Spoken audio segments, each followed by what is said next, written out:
आचार्य संजय कुमार मिश्र जी, काशी से। जी। श्री हरिवंश महाराज जी। महाराज जी, मानसिक शांति पाने का सबसे सरल और प्रभावी उपाय क्या है? नाम जप। जब हम नींद में होते हैं तो हमें एक शांति से मिलती है कि नहीं? गाढ़ निद्रा के बाद शांति मिलती है कि नहीं? एक इंद्रियों को फ्रेशनेस मिलती है कि नहीं?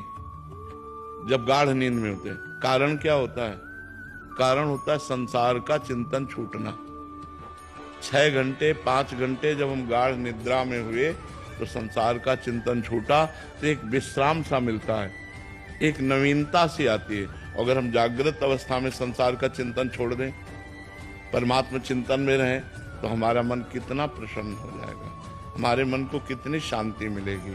शांति तभी मिलती है जब असत चिंतन छूटता है।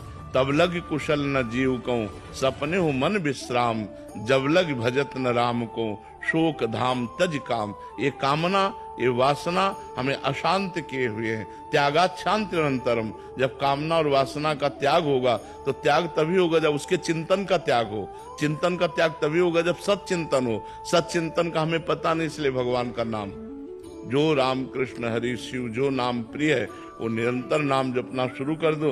अगर शांति नहीं मिल जाए तो आप हमसे बात करना के, परम शांति मिल जाएगी। परम शांति जो चाहत है नित्य सुख, और मन को विश्राम, हित ध्रुव हित सो भजत रहो, पल पल श्यामा श्याम, पल पल श्यामा श्याम, श्यामा श्याम। अगर नाम चल रहा है तो परम सुख और शांति की प्राप्ति हो जाएगी। पर इसमें पर लगा रहे कि जैसे 50 ग्राम आपका पाप है और 5 ग्राम आपका भजन है, तो अनुभव में नहीं आएगा, शांति अनुभव में नहीं आएगी।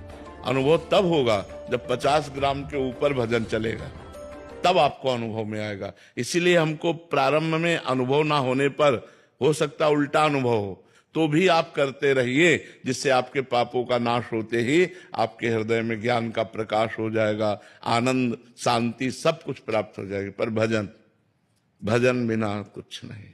जितना भजन करोगे, शास्त्रों का ज्ञान हो जाने से केवल काम नहीं चलेगा, भजन करना पड़ेगा, असत चिंतन त्यागना पड़ेगा, सत चिंतन में स्थित होना पड़ेगा, तभी शांति की प्राप्ति होगी। श्रद्धावान लभते ज्ञानम तत्परा संयतेन्द्रियः, ज्ञानम लब्ध्वा पराम शांति मचिरेणाधिगच्छति। जो तुम्हें शास्त्रीय ज्ञान प्राप्त हुआ है उसका प्रयोग करो, अपने इंद्रियों को वश में करो, और फिर जो इंद्रियों के वश में करने से ज्ञान प्राप्त होता है, फिर वो परम शांति को प्रदान होता है। ज्ञानम लब्ध्वा परम शांति मचिरेणाधिगच्छति। तो इसलिए नाम जप करो, खूब भगवान का नाम जप करो, नाम से परम शांति प्राप्त हो जाएगी। केवल असत चिंतन त्यागना है। समझ पा रहे हो ना? अब हर समय हमको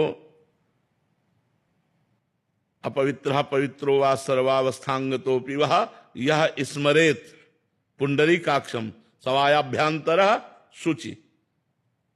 बाह्य और अभ्यंतर दोनों से पवित्र हो जाता है जो कमल नयन भगवान का स्मरण करता है। अब इस मंत्र का प्रयोग किया जाता है कि जल ले छिड़क लो, और जल छिड़क ले, इसका आंतरिक भाव समझिए। अपवित्र हो या पवित्र हो, अपवित्र हुआ पवित्र हुआ, सर्वावस्थांगतोपि वा, सब स्थिति में यह स्मरेत पुंडरीकाक्षम, जो पुंडरीकाक्ष भगवान कमल नयन का स्मरण करता है, वो सवाय अभ्यंतरा शुचि, वो वाय और अभ्यंतर दोनों से पवित्र हो जाता है। खूब नाम जप करो। पीयूष जी। राधा वल्लभ श्री हरिवंश। श्री हरिवंश महाराज जी। महाराज जी, वैसे तो आपकी शरणागति से सारे प्रश्न मिट गए हैं, लेकिन मैं जानना चाहता हूं कि क्या वृंदावन वास करने और वृंदावन का आश्रय लेने में कोई अंतर है क्या?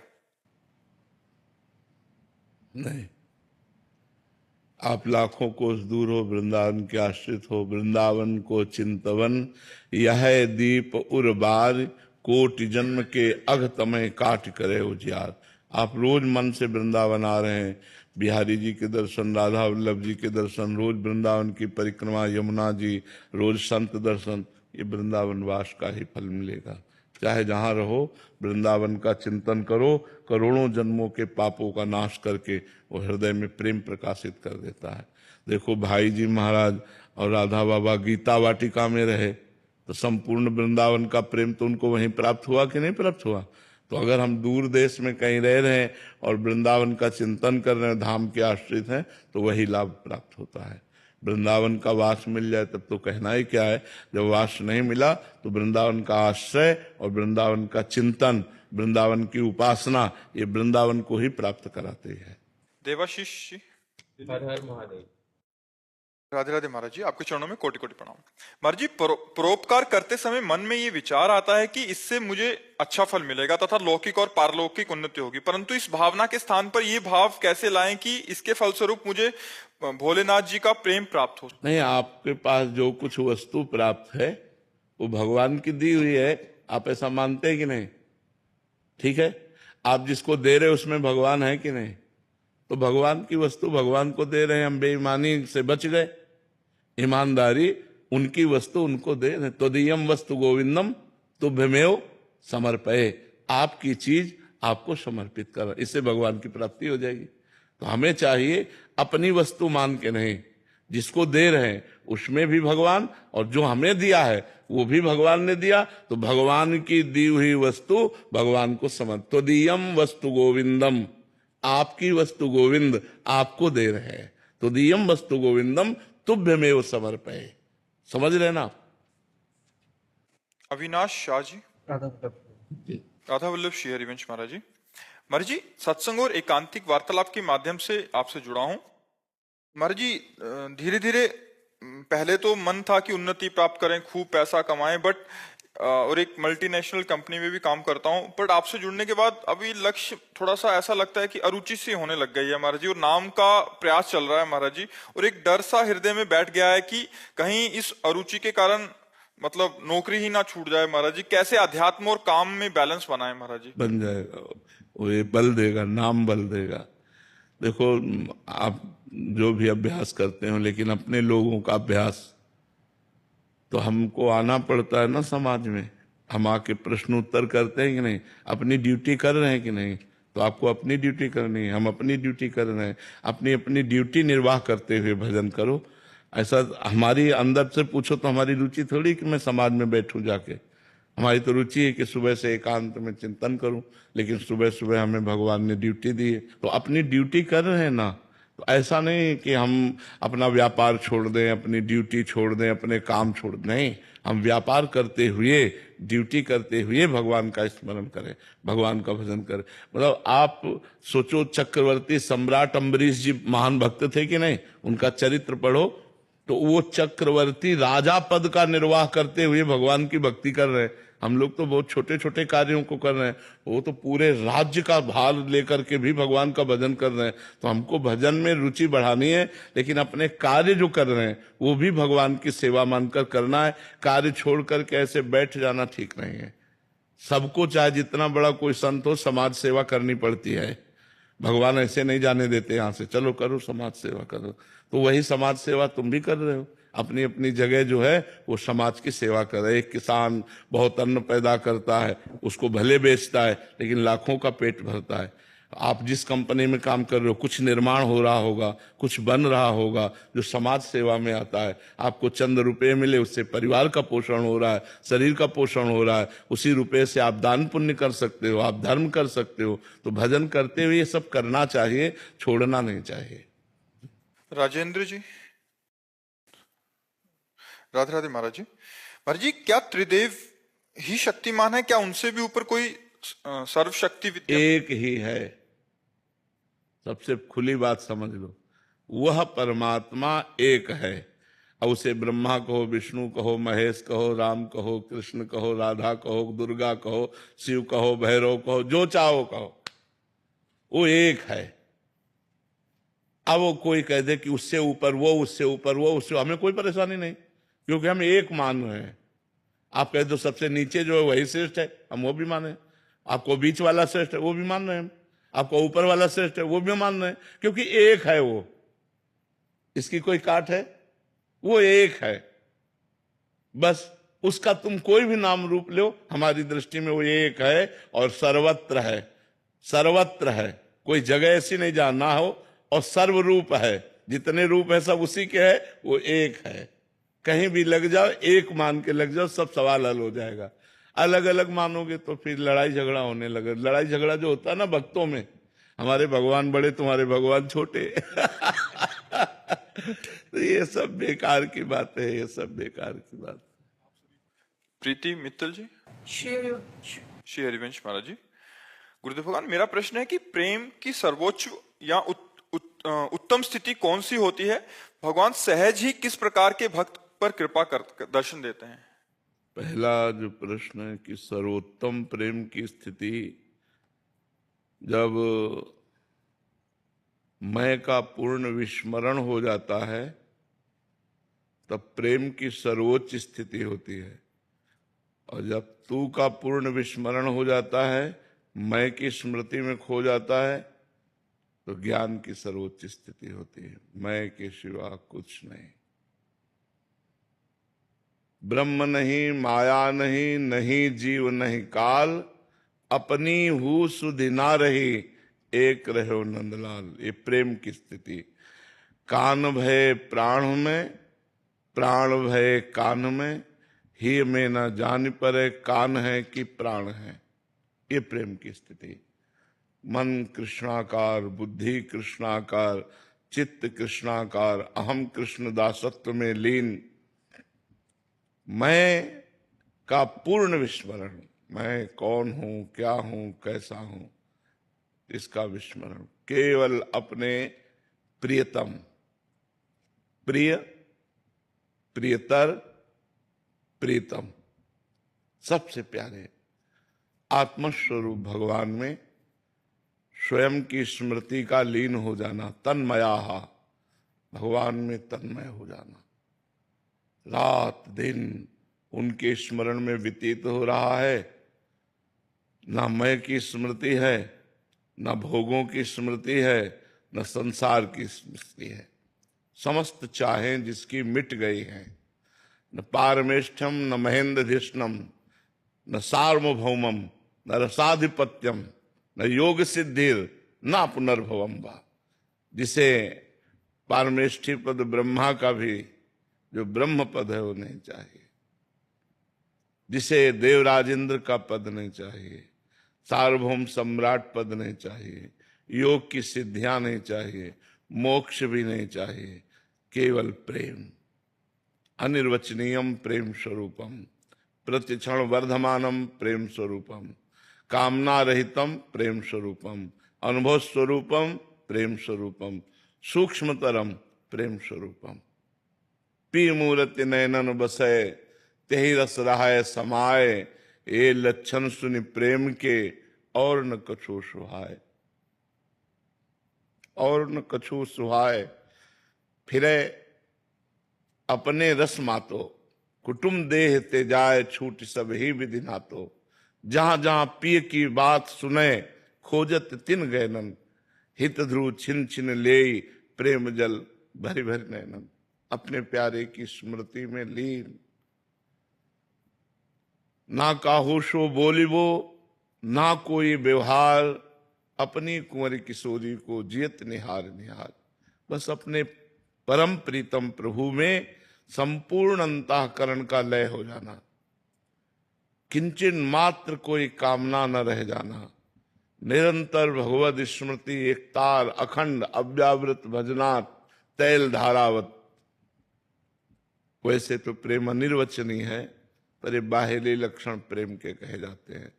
और भगवान सबसे ज्यादा कृपा उस पर करते हैं जो अहंकार रहित होता है। किसी भी तरह के असाधन का तो स्पर्श भी नहीं है, पर साधन का भी अहंकार नहीं है। यही दरबार दीन को आदर, रीत सदा चली आई। प्रेम जब हृदय में बढ़ता है तो अहंकार गलित हो जाता है। ज्ञान जब हृदय में बढ़ता है तो शुद्ध अहंकार स्फुरित होने लगता है। ये अशुद्ध अहंकार है देहाभिमान, लेकिन मैं ब्रह्म, ये शुद्ध अहंकार, ब्रह्मविद ब्रह्मैव भवति, वो शुद्ध अहम में स्थित हो जाता है। महाराज जी, ये आप पूछ रहे हैं कि वो स्थिति, दो स्थितियों में कौन सी स्थिति अच्छी है? कि बस प्रभु से मिलने की मतलब इच्छा तो है, बट स्थिति के चक्कर में ना पड़े, भजन के चक्कर में पड़े। हमें एक भी सेकंड भगवान का विस्मरण नहीं करना। बस चाहे जिस मार्ग के पथिक हो, चाहे आप अष्टांग योग में चल रहे हैं तो अपनी चित्त वृत्ति का निरोध करके परमात्मा में स्थित कीजिए। ज्ञान मार्ग में चल रहे हैं तो अपनी समस्त चित्त वृत्तियों को शांत कर दीजिए, कोई सत असत चिंतन ही ना रह जाए, तो आपका जो स्वरूप हो प्रकाशित हो जाए। भक्ति में है तो भगवदाकार चिंतन, मुरारी पादार्पित चित्त वृत्ति, चिंतन में लगे, स्थिति के चक्कर में ना पड़े। स्थिति अपने आप आ जाएगी, चिंतन नहीं तो स्थिति का चाहे तो आप प्रवचन कर लीजिए, स्थिति थोड़ी हृदय में आने वाली है। स्थिति तो भजन से आती है, सत चिंतन से आती है, असत चिंतन के त्याग से आती है। तो जितना असत चिंतन, संसार, देह का, भोगों का ये सब त्याग होगा, उतने आप में दैवी संपदा जागृत हो जाएगी, उतने आप भगवत स्वरूप का अनुभव करने लगेंगे। हेमा जी गुड़गांव से। राधे राधे महाराज जी। राधे राधे महाराज जी। महाराज जी, शास्त्र कहते हैं कि जो भी हमारे साथ होता है वो हमारे पूर्व कर्मों का फल होता है और पहले से ही निश्चित है। तो क्या हम अपनी मेहनत, दृढ़ निश्चय से अपनी किस्मत को नहीं बदल सकते? मेहनत से नहीं बदल सकते, भजन से बदल सकते हो, तपस्या से बदल सकते हो, मेहनत से, सांसारिक मेहनत से नहीं बदल सकते, सांसारिक मेहनत से नहीं बदल सकते। प्रारब्ध लिखा हुआ भोगना पड़ेगा, बदलना नहीं, भोगना पड़ेगा। इसलिए हम तुम्हें सच्चाई वाली बात बता रहे हैं, जो प्रारब्ध में लिख गया है उसे भोगना पड़ेगा। आगे संभालो, आगे का काम संभालने के लिए मनुष्य जीवन मिला है। दुख सुख को भोगते हुए हम ऐसा भजन करें, ऐसे सत्कर्म करें, ऐसे अच्छे कर्म करें कि मेरा अगला पार्ट जो हो वो बड़ा पवित्र और निर्मल और दुख रहित हो। पिछले में जो लिख गया है उसे तो भोगना पड़ेगा भाई। कर्म का प्रेशर जब आएगा, दबाव आएगा, आपको वैसे ही भोगना पड़ेगा जैसा हो। बुद्धि काम नहीं करेगी। तो जैसी हो भर्तव्यता तैसी बने सहाय, आप ना आवे ताहि पर ताहि तहां ले जाए। वो वैसी जगह चला जाएगा, वैसे ही घटना घट जाएगी, वैसे ही बात बन जाएगी। तो हमें लगता है नाम जप करो जो तुम्हें सहने की सामर्थ्य दे, नाम जप करो जो तुम्हारा अगला पार्ट बहुत पवित्र और सुखमय हो। ये बात तो हमारे सिद्धांत की है। नहीं है तो कितने भी मेहनत करो, अगर आपका बुरा प्रारब्ध है तो आपको गिरा के रहेगा। तो हमें लगता है भगवान का नाम जप करो जो वही संभाल सकते। नहीं, बहुत संकट में हैं हम लोग। हम यहां से चलें सुरक्षित घर पहुंच पाएंगे कि नहीं? कोई गारंटी है? कब कहां ठोक जाए, कब कहां क्या हो जाए, कुछ पता है? हम भोजन परोस करके आगे खा पाएंगे कि नहीं? नहीं, हमको सावधान होना चाहिए। इसका नाम मृत्यु लोक है, कभी भी मृत्यु हो सकती है। मुझे वो कमाना चाहिए जो किसी भी योनि में नहीं कमाया जा सकता, वो है भगवान का नाम। वो तुम्हें दुख से बचाएगा, तुम्हें अच्छे लोगों से मिलाएगा, तुम्हारे कार्यों को बनाएगा, तुम्हें लोक परलोक सब जगह साथ देगा। अगर रुपया है तो कहीं भी चले जाओ, बढ़िया किराए का मकान ले लो, खान पान ले लो, अब तो ऑनलाइन आपके घर पहुंच जाएगा। ऐसे ही नाम रूपी धन है ना, तो लोक परलोक सब जगह आनंद करोगे। और नाम नहीं है तो फिर किसी काम के नहीं। इस नाम तो बिल्कुल बंद हो। अब बंद कैसे हो सकता है जब आप बोलो राधा राधा चल रहा है ना। अब सिद्ध बनना चाहो कि तुम्हारे मन से चले, तब तो वो तब चलेगा जब सारे पाप नष्ट हो जाएंगे। अभी हमको जिह्वा से जपना है। यद जिह्वाग्ये वर्तते नाम तो राधा राधा राधा राधा राधा राधा राधा राधा राधा राधा। मन कह रहा है कि नहीं जपना राधा राधा राधा राधा राधा। एक जिद्दी स्वभाव, एक हठी स्वभाव में बनाकर ओवर टाइम में जैसे लेबर लग करके 2 घंटे और पैसा मिल जाएगा मुझे, ऐसे हमको और बैठ करके राधा राधा राधा राधा राधा राधा राधा, अभी सब ठीक हो जाएगा। आशुतोष स्वरूप जी ऋषिकेश से। राधे राधे महाराज जी। महाराज जी, एक संत की दिनचर्या कैसी होनी चाहिए जिससे वो भगवत प्राप्ति आसानी से कर सके? हमें तो एक ही बात समझ में आती है कि यदि जीवन भर वैरागी कोई स्त्री का संसर्ग न हो और निरंतर भगवत स्मरण परायण हो, वो माया पर विजय प्राप्त कर लेगा। असंगता और स्मृति, ये 2 जीवन की बहुत बड़ी पकड़ होनी चाहिए। और तो प्राय सब साधारण नियम है, 2 बजे उठ जाए, अब ये करे उस। जब जगे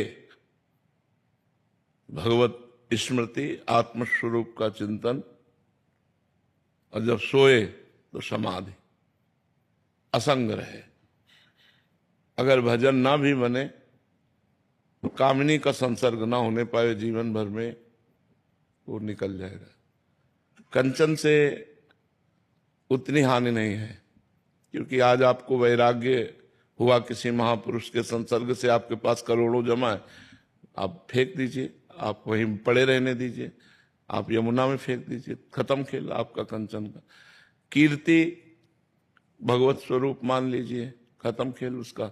लेकिन स्त्री संसर्ग, उस अंदर राग जो उत्पन्न होता है भोगों का, काम एश क्रोध एश रजोगुण समुद्भवा, वो न ज्ञान होने देता है और न भगवान से प्रेम होने देता है।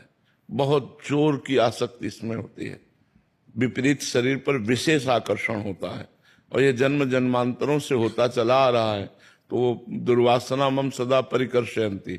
तो सबसे बड़ा साधु का, जो भगवत मार्ग के पथिक का, वो सबसे बड़ा नियम असंगता, असंगोयम पुरुषा, किसी से कोई संबंध नहीं, भिक्षा मात्र शरीर पोषण के लिए। और अगर कंचन का त्यागी हो जाए तब तो कहना ही क्या है। पर आज के समय में हम इसलिए नहीं बोलते क्योंकि विचरण का जमाना नहीं रह गया।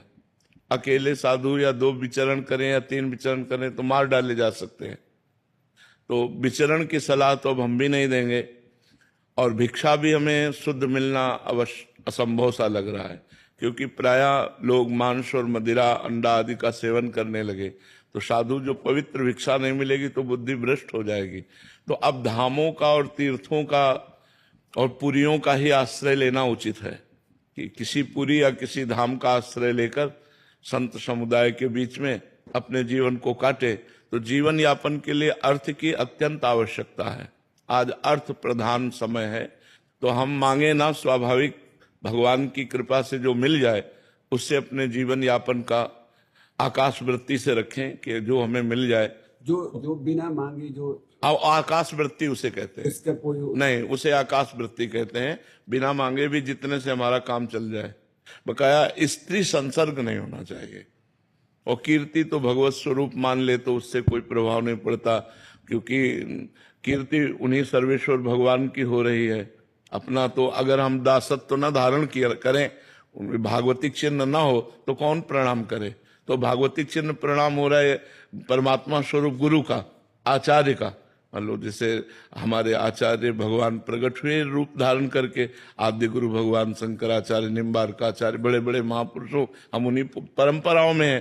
तो ये जो हमारे तिलक हैं, जो हमारा वेश है, ये हमारे आचार्यों के द्वारा दिया हुआ है। तो जितना प्रणाम नमस्कार सब आचार्यों को जाता है। अगर विवेक से देखे तो इस पार्थिव शरीर को कौन प्रणाम करता है? उसी आत्म तत्व को सब प्रणाम कर रहे हैं। तो सब आत्म स्वरूप है, इसका कोई महत्व नहीं है।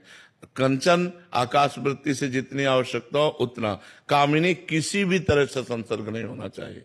जब तक शरीर में दम है तब तक साधु को चाहिए कि असंग रहे।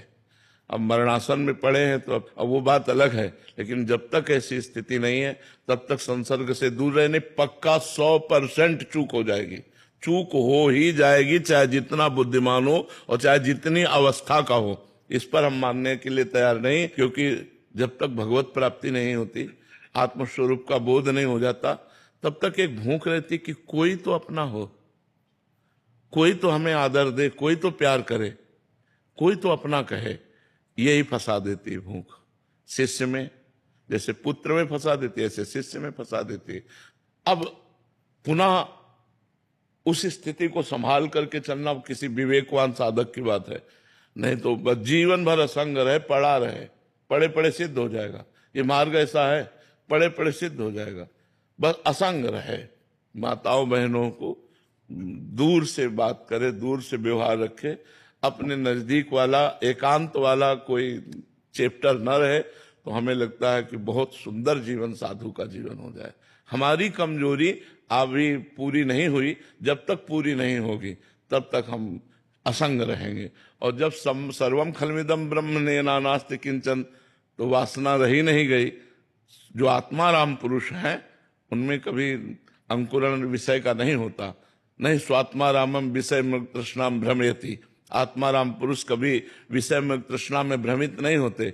जैसे भुने हुए चने को चाहे जितना खाद पानी लगा दो अंकुरण नहीं हो सकता। ऐसे जो सिद्ध महापुरुष हैं, वो चाहे जिस सभा में बैठे हो, चाहे जहां हो, चाहे एकांत हो, चाहे समाज में हो, कोई फर्क नहीं पड़ता। लेकिन ये बातें केवल हैं, जब तक स्थिति नहीं आएगी तब तक गिरने में देर नहीं लगेगी। इसलिए हमें लगता है साधु की सबसे बड़ी दिनचर्या असंगता होनी चाहिए। जिस दिनचर्या में संग है उसमें बहुत सावधानी पूर्वक व्यतीत करना चाहिए, नहीं तो असंग रहना चाहिए। असंगता ही साधु का जीवन है। जय बजे उठे, बस पहला सूत्र दिमाग में डाल ले कि मुझे आज दिन भर असंग रहना है और भगवत चिंतन परायण रहना है। बस भिक्षा जैसे आकाश वृत्ति या मधुकरी वृत्ति, यही पवित्र वृत्तियां हैं। आकाश वृत्ति में जो सामने आ गया वो पालेंगे, नहीं आया तो नहीं पाएंगे। मधुकरी वृत्ति में 4-5 घरों में मांग करके पालेंगे। तो साधु की यही वृत्तियां हैं। आकाश वृत्ति में आया कि अर्थ आ गया तो उससे व्यवस्था करके पा रहे हैं, और या तो मधुकरी वृत्ति से जी रहे हैं। बकाया असंग रहे, इस स्थिति आ जाएगी। हाँ, अपने आप आ जाएगी अपने। जैसे नर्मदा जी का हर पत्थर शंकर जी बनी जाता है, गंडकी नदी में हर पत्थर शालिग्राम हो जाता है, ऐसे आचार्य परंपरा का जुड़ा हुआ संत वो सिद्ध हो ही जाएगा। बस असंग रहे, पड़े पड़े सिद्ध हो जाएगा। असंगता ही तो भाई हम फंसे कहाँ हैं, संग में ही तो फंसे हैं। असंगता ही हमारा स्वरूप है। पहले धीरे धीरे बाह्य असंगता, फिर आंतरिक असंगता आ जाएगी। अपने शरीर से भी असंग हो गया तो स्वरूप बोध हो गया उसको। और असंगता और स्मरण, जो गुरुजनों ने मंत्र नाम दिया है, हर समय उसका स्मरण चलता रहे। बस 2 ही बातें खास है, और तो सब सिद्धांत है ही है। साधु को जब मनावे तब सो जाए, जब मनावे तब जग जाए। असंग रहे, भगवत स्मरण परायण रहे, बस। अब वो पड़ा भी है तो निद्रा समाधि स्थिति, वो भगवान के स्वरूप में पड़ा हुआ, कोई संसार में थोड़ी पड़ा हुआ है। मतलब साधु है तो पड़ा हुआ तो अपने स्वरूप में पड़ा हुआ है। निद्रा समाधि स्थिति बड़ा मस्त जीवन है। बस असंगता, अगर संग नहीं तो विक्षेप नाम की चीज नहीं है। हमारा अखंड स्मरण, हमारा अखंड भगवत तार चलेगा, वो बस केवल असंगता ही। ये हमने पकड़ा है पूरे जीवन में कि असंगता ही जीवन का लाभ है। अब जैसे सुबह से जितने लोग सबसे, अब ये सब जो आप सब भगवत स्वरूप आए, जो एकांतिक में चर्चा हुई, बस 8 साढ़े 8 इसके बाद हम निकल गए। अब कल निकलेंगे हम 4 बजे फिर सुबह। इनमें से एक की भी छवि हमारे दिमाग में भगवान की कृपा से नहीं रहेगी कि अमुक व्यक्ति आया था। अब इसमें जगत मंगल हो रहा है, लोगों का कल्याण हो रहा है, ये भगवान जाने। हमें ड्यूटी दी तो बस ये बस ड्यूटी वाइज कर रहे हैं, और वो भी बड़ी कृपा से। बस आपने प्रश्न किया, उत्तर लिया, बस चल दिए अपने काम से काम। असंगता ही साधु का जीवन है। चाहे जिस संप्रदाय का हो, असंग रहे और नाम जप करे। तो असंगता से सारी दैवी संप्रदाय आ जाएगी। निर्भयता, ब्रह्मचर्य सब अपने आप आ जाएगा। असंग हो ना, आप किसी से कोई मतलब नहीं है। और जहां आपने संग किया, वैसे और उत्तम बात है कि कोई शिष्य न बना। हमने 3 नियम लिए थे जीवन में। अगर कोई शिष्य हो वो माने ही ना हाँ। कि हमें तो आप ही गुरु के रूप में स्वीकार करना। आज्ञा का पालन करो, आज्ञा का पालन करो। हम तुम्हें सतमार्ग का उपदेश करते हैं। आज्ञा का पालन करे तो स्वीकार कर सकते। हाँ, आज्ञा का पालन करो, और हम बहुत काल तक देखेंगे आप हमारी आज्ञा में हैं तो हम आपको फिर सतमार्ग बता देंगे। गुरु तो आदि गुरु भगवान शंकराचार्य हैं, आप उन्हीं को गुरु मानिए, हम आपको मार्ग बता देते हैं।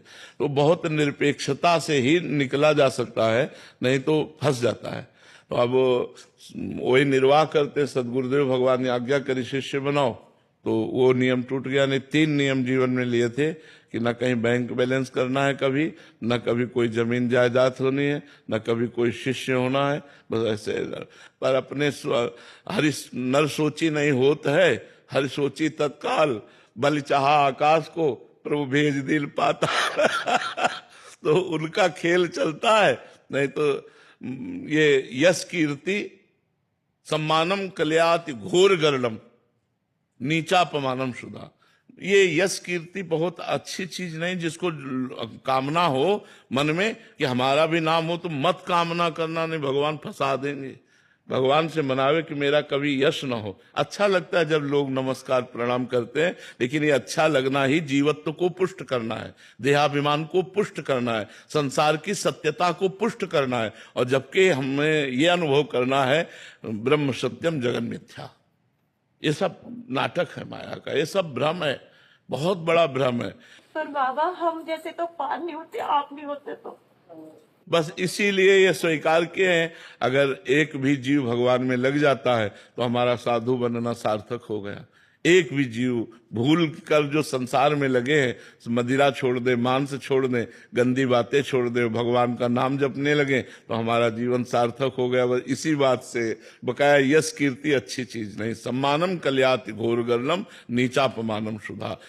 आपने प्रवचन में नाम का बहुत महत्व बताया, तो कौन से नाम को हमको लेना चाहिए, हमारी शंका रहती है। कौन से नाम को लें, हमारी शंका रहती है। हाँ, भगवान के अनंत नाम है, इसीलिए गुरु किया जाता है कि हमारी शंका मिट जाए। गुरु जो नाम दे दे, राम शिव कृष्ण हरि राधा, जो नाम दे दे उसी नाम को जपना चाहिए। और माता जी कह गए थे हम आपके अपने बेटे को यहाँ समर्पित करना चाहते हैं सेवा में आपकी। देखो बाबा जी मत बनो, बाबा जी बन के निर्वाह करना बहुत कठिन बात होती है। हम बस वो यही समझते हैं कि जीवन निर्वाह हो जाए तो बहुत बड़ी बात है। जीवन निर्वाह हो जाए, प्राण निकल जाए और निष्कलंक निकल जाए, बहुत बड़ी बात है। संसार ऐसे है, छींकोगे तो वो कैमरे में हो, छींकोगे तो कैमरे में हो। अब वो छींक क्यों आई, अब उसकी 10 व्याख्या करेंगे। बड़ी समस्या है, बड़ी समस्या है। बाबा जी बोला आप खिलवाड़ समझ रहे, आप भंडारा खा के ऐसे वैसे पड़े रहो, बात अलग है। बहुत सावधानी का जीवन, पूरा जीवन निर्वाह करना बहुत कठिन होता। हम तो कहते हैं घर गृहस्थी में रहो, बढ़िया ब्याह करो और नाम जप करो, दूसरों को मेहनत के द्वारा कमाओ और खवाओ, इससे बढ़िया जीवन नहीं। बाबा जी बनना है तो फिर बहुत मरा हुआ जीवन चाहिए। काम क्रोध लोभ मोह मद मत्सर सबको सहकर, सबसे दूर रहकर, सबको प्यार कर, कहीं फंसना नहीं और निकल जाए तो बहुत कठिन बात है, बहुत कठिन बात है। प्रायः हम लोग अपने मन का बैलेंस बना लेते हैं, ये थोड़ा इधर भी थोड़ा इधर भी। बहुत संभल के हमारी बात समझो। संत का मतलब है बहुत कठिन मार्ग। ऐसे लगता है कि बाबा जी बन जाना बड़ा सरल है, कुछ करना नहीं है, बस खाओ और पियो, बस पड़े रहो। हम कई बार कहा, जिसको लगता हो बाबा जी बन जाना सरल है, 1 महीना हमको दे दो, आप हमें 1 महीना अपना दे दो, हम 1 महीने आपको चला के दिखाएं कि आप बताओ कैसा है बाबागिरी, तो आपको लगेगा कि जीवन में कभी हम नहीं बनेंगे। बहुत कठिन कार्य है, बहुत कठिन कार्य है। आप बोलो, खुली बात हम आपसे कह रहे हैं, माँ का प्यार, पिता का प्यार, भाई का प्यार, पूरे परिवार का प्यार बचपन से काट करके इस मार्ग में चल रहे हैं। कौन है हमारा? अब बताओ कौन है, कौन है हमारा? इस संसार में भगवान के सिवा कोई है हमारा? और वही बात नहीं कर रहे हैं। अरे एक बार कह दो यार कि हम तुम्हें प्यार कर रहे हैं तो हमारी तसल्ली तो हो जाए। वो कह नहीं रहे, नहीं, पर्दा लगाए माया का बैठे हुए। अब यहाँ हे भगवान मैं आपको बहुत प्यार करता हूं, हे भगवान हे भगवान, अब वो देख ही नहीं रहे। अच्छा वो देख रहे हैं तो पर्दे से देख रहे हैं। कई बार हम गुस्सा भी होते हैं कि यार इतना नहीं यार, मतलब थोड़ा तो यार अपने प्यार करने वालों को थोड़ा तो मुस्कुरा के, भाई हम आपसे प्यार कर रहे हैं, आपका मान लो नाम सुना, आपकी महिमा सुनी कि आप बड़े दयालु हो, आप बहुत प्यार करने वाले हो, और आपसे प्यार करने का मन हुआ और आपसे प्यार करने के लिए सब कुछ छोड़कर आपके पीछे चल पड़े। एक बार अगर हमको रास्ते में मिलकर मुस्कुरा दो तो पूरा रास्ता हमारा कट जाएगा। लेकिन इस पूरे रास्ते में मुस्कुराते नहीं, वो अंत में मुस्कुराते हैं, तभी सब डिग जाते हैं, इधर उधर फैल जाते हैं। अगर ये मुस्कुरा दे रास्ते में तो सूली बिछी हो तो भी आदमी रास्ता पार कर जाएगा, क्योंकि ये आनंद समुद्र है। उनके प्यार में तो हृदय में एक जगह रहती है, कोई हमें प्यार करे, कोई तो कहे कि मैं आपका हूं। इस संसार में कोई नहीं। बाबा जी का कोई, हमें बताओ, बाबा जी कोई मतलब अलग सामग्री से बना हुआ है, वही सामग्री है जो आप में है, लेकिन यहां किससे किससे? यहां सब स्वार्थ का व्यापार चल रहा है। अब इतना ज्ञान हो चुका है, यहां स्वार्थ का व्यापार, और जिससे प्यार किया वो दिखाई नहीं दे रहा है सब में, पर वो दिखाई नहीं दे रहा। तसल्ली कैसे हो? अब हृदय जलता रहता है, कभी ये आकर्षण, कभी वो आकर्षण, कभी वो आकर्षण, वो सब कुछ संभाल के राधा राधा राधा राधा। पूरा जीवन ऐसे चलता है, न भोजन का ठिकाना, न रहने का ठिकाना।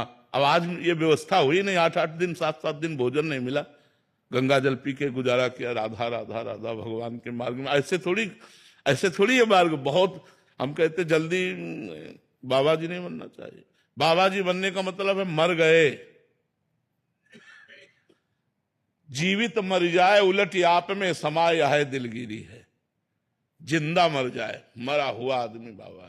मन मार्या तन बस में की ना हुआ भरम सब दूर, बाहर से कछ दिखत ना अंदर चमके नूर।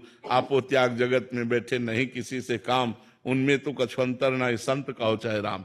और प्रशंसा यश हो जाए तब तो और कठिन बात है, बहुत कठिन बात है। किसी वृक्ष के नीचे खड़े होकर के हम भगवान की भावना करें, कहीं नहीं कर सकते। यमुना किनारे बैठ नहीं सकते, ठाकुर जी के दर्शन करने नहीं जा सकते। अरे मचता है ठाकुर जी की तरफ। अब कह दे सब प्यार करने वाले हैं, हमें एक भी नहीं नजर आता जिसको हम कसौटी में कसे और वो हमें प्यार कर रहा हो। अपने लिए आप आए हैं, हमारी बात को समझना। आप अपने लिए आए हैं, आप मेरे लिए नहीं आए हैं। और प्यार क्या होता है? जो मेरे लिए प्यार करे। मेरे लिए कोई प्यार नहीं करता, अपने लिए मेरे को प्यार करते हैं। अपने सुख के लिए वो मुझे सुखी देखना चाहते हैं, मेरे सुख के लिए नहीं। प्यार की परिभाषा एक अलग होती, इसीलिए हमें पूरे संसार में कोई प्यार करने वाला नजर नहीं आता। एक परमात्मा के सिवा वो पर्दा लगाए बैठे, माया का पर्दा लगाए, इन्हीं में सब बैठे। कई बार जो है उनसे लड़ाई भी होती कि यार थोड़ा निकलो यार, तुम्हारा घाटा हो जाएगा। क्या तुम्हारा घाटा? ये हमारा काम बन जाएगा, हमारा काम बन जाएगा, हमारा मन आपका गुलाम बन जाएगा। एक बार निकलो और मुस्कुरा दो। इस माया के पर्दे से पता नहीं कब का इंतजार करते रहते हैं। उनकी भी बहुत हठीला स्वभाव है, वो ऐसे नहीं आते हैं, बड़ा प्रोसेस है। वो अखिल कोटि ब्रह्मांडों का स्वामी है, उससे यारी की है। तो वो प्रोसेस जो है क्रम बाई क्रम स्थिति को हटा के, तो हमें लगता है कि ये पर्दा लगाते इसीलिए है कि तड़पे और सब कुछ छोड़े और केवल मेरा आशिक हो जाए, इसलिए पर्दे में रहते हैं। वैसे अगर ये दिखाई दे दे तो लाखों संसार का त्याग करके इनके प्यारे हो जाएं, पर बस ये दिखाई नहीं देते। ये बहुत सुंदर है, बहुत दयालु हैं, बहुत प्यारे हैं। वो ऐसे तड़पाते रहते कि रोने के सिवा कोई रास्ता नहीं रहता। अच्छा कहाँ जाए? हम कह रहे चलो बिहारी जी चलो, वो बात करेंगे। वो तो चुप खड़े हैं। वहां है राधा वल्लभ जी, चलो वो बात करेंगे। अरे एक बार हमसे कहो कि तुमने जीवन दिया, मैं तुम्हें प्यार करता हूं, बस एक बार कह दो तो प्राण बलिहार हो जाएंगे। लाखों लोग प्राण। अच्छा आप लोग काहे को बैठे हो? उन्हीं की चर्चा सुनने के लिए तो केवल बैठे हो। उनकी महिमा सुनी तो आप आ गए। अगर आप उनको देख लो तो ये सब हट जाएगा, जो हम लोग हटाना चाहते हैं ये सब अपने आप हट जाएगा। पर वो बड़े खिलाड़ी है, वो ऐसे जल्दी कब्जे में ले आते हैं। तो आज नहीं तो कल निश्चित कृपा करेंगे, निश्चित